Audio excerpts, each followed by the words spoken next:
Ekonomi dan Bisnis Islam dari Prodi Perbankan Syariah Mahal.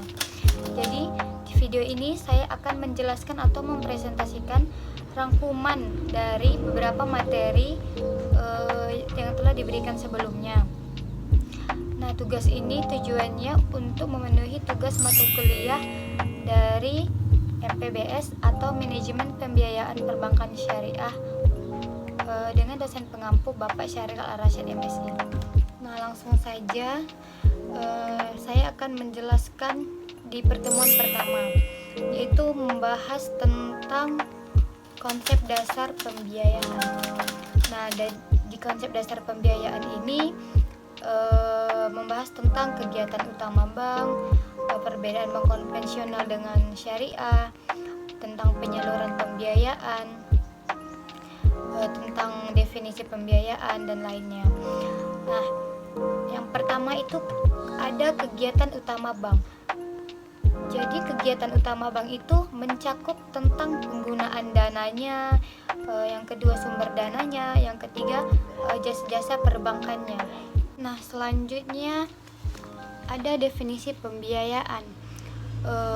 Jadi pembiayaan itu adalah penyediaan uang atau tagihan yang dipersamakan dengan itu berdasarkan persetujuan atau kesepakatan. Nah, unsur pembiayaan itu yang pertama kepercayaan, kesepakatan, waktu dan degree of risk. Jadi fungsi pembiayaan itu meningkatkan daya guna uang, meningkatkan lalu lintas, meningkatkan daya guna barang dan lain sebagainya. Selanjutnya di pertemuan kedua itu membahas tentang jenis-jenis pembiayaan. Nah, jadi jenis pembiayaan menurut tujuan penggunaannya itu ada dua. Yang pertama produktif dan yang kedua konsumer. Nah, yang pertama itu produktif, yaitu pembiayaan yang dipergunakan untuk tujuan produktif yang dapat meningkatkan utility atau faedah atau kegunaan, yaitu faedah karena bentuk, tempat, waktu dan kepemilikannya. Nah, yang kedua tadi ada konsumer. Konsumer yaitu pembiayaan yang dipergunakan untuk membayar barang atau jasa yang dapat memberikan kepuasan langsung terhadap kebutuhan manusia. Jadi materi yang ketiga atau pertemuan yang ketiga itu membahas tentang prinsip pembiayaan. Pembiayaan yang disalurkan harus dijaga kualitasnya sehingga harus dilakukan evaluasi agar risiko pembiayaan atau risiko kredit dapat diantisipasi sejak awal. Nah, prinsip pembiayaan itu harus menerapkan 5C atau yang pertama itu karakter, capacity, capital, collateral, dan condition. Yang pertama karakter. Nah, jadi karakter yaitu berarti tentang kepribadian dari calon debitur. Yang kedua ada capacity, berarti kemampuan calon nasabah dalam mengelola usahanya. Baru yang ketiga ada kapital, yaitu kondisi kekayaan yang dimiliki oleh perusahaan. Yang keempat ada kolateral atau jaminan. Baru yang kelima itu ada condition atau pembiayaan yang diberikan juga perlu mempertimbangkan kondisinya. Selanjutnya di pertemuan keempat yaitu membahas tentang proses pembiayaan. Nah, jadi proses pembiayaan itu dilakukan dalam 3 bagian. Yang pertama ada front end, yang kedua ada middle end, yang ketiga ada back end. Jadi front end yang pertama itu tugasnya untuk mencari nasabah, melakukan analisis pembiayaan dan menentukan apakah permohonan debitur akan disetujui atau tidak. Baru yang kedua middle end bertugas untuk menyediakan infrastruktur pembiayaan, baru melakukan administrasi pembiayaan. Nah, yang terakhir itu ada back end. Back end tugasnya untuk menyelesaikan pembiayaan yang bermasalah dan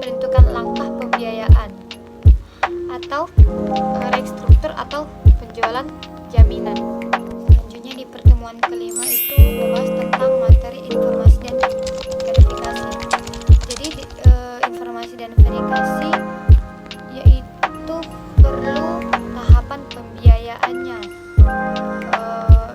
Ada pengumpulan informasi dokumen dan verifikasi, ada analisa dan persetujuan pembiayaan, dan ada pelunasan dan penyelamatan pembiayaannya. Selanjutnya, permohonan pembiayaan. Permohonan pembiayaan merupakan syarat yang penting dan harus diperhatikan. Jadi informasi dalam surat permohonan setidaknya harus mencakupi yang pertama informasi keuangan, yang kedua informasi jaminan, yang ketiga jumlah pengajuan pembiayaan, selanjutnya tujuan pembayaran, dan yang terakhir itu jangka waktu pembiayaan. Selanjutnya di pertemuan ke-6 membahas materi tentang the beauty of Sharia banking. Nah, saya singkat saja. Di the beauty of Sharia banking ini ada deposan dan ada deposan. Deposan itu adil. Dalam arti adil ini adil dalam berbagi hasil. Dengan deposan sesuai keuntungan usaha bank syariah. Nah, jadi bank syariah itu seimbang. Bank syariah itu menjaga keseimbangan alam, penyaluran dana dan deposan pada bisnis yang halal, tidak merusak jiwa, pikiran, dan keturunan dan agama.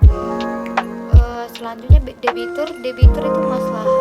Keuntungan untuk kreditor dipotong zakat sebelum diakui sebagai alat bersih bank. Nah, jadi pendapatan yang bersih dan halal dan maslahat itu portofolio bisnis, portofolio pembiayaan hanya pada bisnis yang membawa kebaikan. Selanjutnya di pertemuan ke-7 membahas tentang analisa pembiayaan produktif. Jadi analisa kualitas pada segmen produktif itu mencakup aspek yuridis, aspek manajemen, aspek produksi, dan aspek pemasaran. Selanjutnya pertemuan ke-8 atau pertemuan terakhir itu pembahasannya sama seperti pembahasan materi ke-7 dan ditambah dengan analisis kuantitatif pada segmen produktif. Nah, jadi analisis kuantitatif pada segmen produktif itu ada aspek keuangan, dan kedua aspek jaminan dan asuransi. Nah, jadi aspek keuangan itu laporan keuangannya. Kalau aspek jaminan dan asuransi itu jaminan atau second way out.